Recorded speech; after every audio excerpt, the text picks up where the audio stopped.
Bom, boa tarde. Também é um prazer estar aqui. Eu também sou filiada a esse diretório. Sempre que eu posso, eu venho nas reuniões gerais do coletivo de mulheres, também não pude participar. Mas acho que realmente é bem interessante a gente manter a nossa militância permanente nos nossos diretórios zonais. Eu pensei em falar mais, eu tinha pensado falar mais sobre um pouco a nossa visão sobre essa questão das mulheres e a questão da política, e menos sobre a marcha, mas depois no debate, se tiver alguma pergunta sobre a marcha, eu estou à disposição para responder.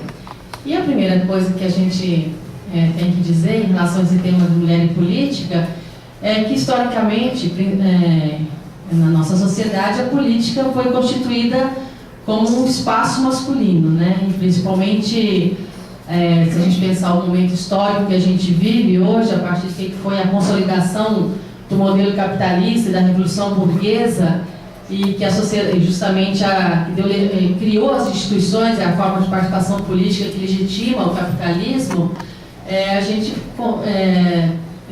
a gente analisa que essa sociedade está estruturada a partir de uma falsa dicotomia entre uma esfera pública e uma esfera privada, sendo que a esfera pública é considerada a esfera da política, da economia, do trabalho, da igualdade dos homens, da cultura.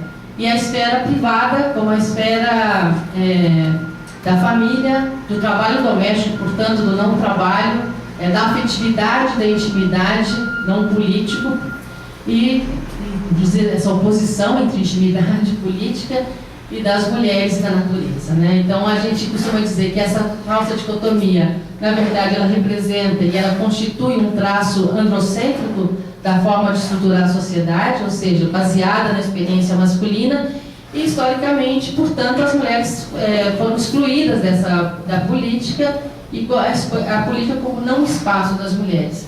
Evidentemente, e a história cada vez mais nos mostra que as mulheres nunca se acomodaram e se aceitaram. Na verdade, lutamos muito para participar dos espaços da política, mas a consequência primeira, quando as mulheres pensam a participação na política, é o questionamento dessa falsa dicotomia e, mais ainda, o questionamento do que é colocado na esfera na chamada esfera pública e a esfera da política como igualdade, como algo que não reconhece uma igualdade também baseada no masculino, no homem.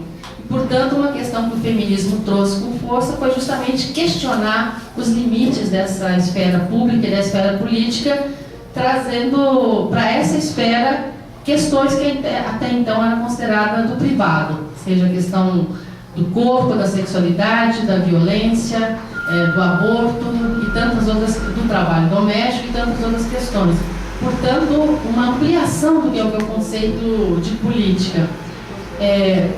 E o que a gente historicamente vê é que quando nós mulheres começamos a participar dos espaços públicos, seja no mercado de trabalho, que é trabalhar, nós sempre trabalhamos, mas seja que a gente transita de um tipo de trabalho ao outro, que é o mercado de trabalho assalariado, seja da política, há uma tendência à reconstituição de uma divisão sexual do trabalho, ou seja, uma separação do que são as tarefas das mulheres e dos homens, também no espaço da política, e, em geral, nós mulheres nas tarefas consideradas menos valorizadas, mas que, em geral, são a sustentação do cotidiano. Quando nós fizemos a luta pelas cotas no PT, lá nos anos 90, uma das questões que a gente mostrava era isso, como que nos diretórios de base, nos núcleos, eram nós, nas campanhas, nas campanhas não só políticas, mas de arrecadação financeira, nós sustentávamos isso, mas nos espaços de direção a gente não estava presente. Isso não é só no partido, é nos outros movimentos também, inclusive no tipo de movimento que as mulheres participam.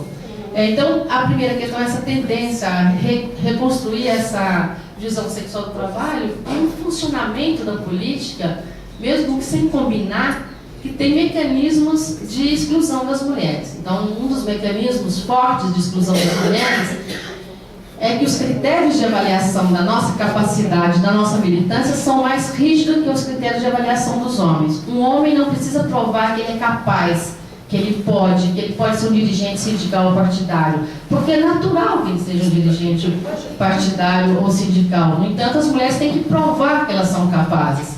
Quando está se discutindo uma chapa, seja para o sindicato, seja para o partido, não se pergunta se a mulher se o homem está grávido ou não. Mas no caso das mulheres, ela está grávida, então não pode. A gente já viveu várias experiências de mulheres que estavam cotadas para ser dirigentes. De repente descobre que ela está grávida e ela não vai ser porque ela está grávida, né?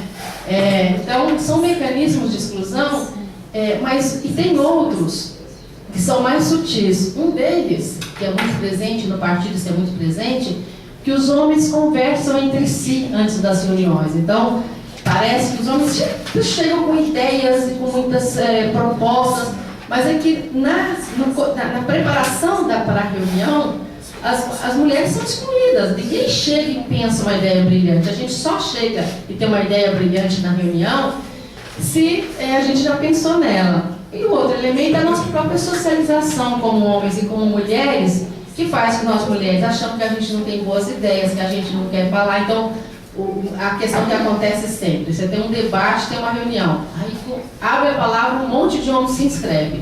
Aí as mulheres ficam esperando ela ter uma ideia. Quando ela se inscreve, eu costumo dizer que aí quando ela vai falar, eu falo, já falaram o que eu ia falar. Então, porque eu costumo dizer que numa reunião não tem muitas ideias circulando. Então, se a gente demora muito a se inscrever, alguém te falou que a gente tinha pensado, porque são as mesmas ideias, nós somos do mesmo partido, e assim por diante. Então, por isso que a gente tem que pensar mecanismo de ação afirmativa, inclusive para isso, né? No caso da fala, a gente, em geral, trabalha aquela questão de vamos fazer uma lista alternada, primeiro um homem, depois uma mulher. E muitas vezes a gente faz experiência dessa, a gente fica morrendo de medo das mulheres não se inscrever, aí tem 10 homens inscritos e uma mulher.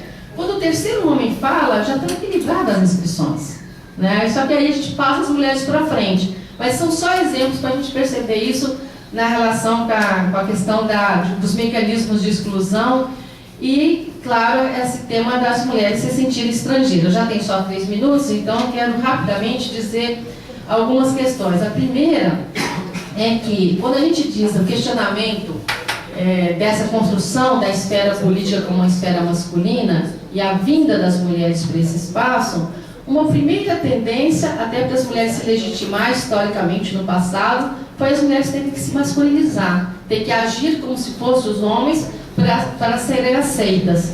Mas o que a gente, principalmente o feminismo, colocou é que a gente tem que redefinir essa esfera do político para que ela seja realmente igualitária e que ela possa, portanto, significa modificar alguns métodos da política que eu não vou poder desenvolver aqui no debate, a gente pode pensar que métodos são esses. Mas o outro elemento também, e o exemplo que a Juliana trouxe em relação ao trânsito, às mulheres na mobilidade urbana, é bem interessante para a gente pensar. É que se a gente não altera a presença dos homens na esfera privada, fica muito difícil das mulheres competir com eles na esfera pública. Eu estou usando uma palavra ruim do competir, mas é só para a gente pensar nisso, né? E historicamente aconteceu isso. Para as mulheres militarem na política, elas têm que ficar super sobrecarregadas porque os homens não fazem nada. Então o que acontece? Ela levanta mais cedo, ela deita mais tarde, ela é culpabilizada quando alguma coisa na casa ou com os filhos não funciona, porque você não tem o mesmo contrapartida dos homens. Mas além disso, se você não tem essa contrapartida, sempre fica mais difícil para as mulheres acompanharem muitas vezes um dos elementos que elas vão desistindo.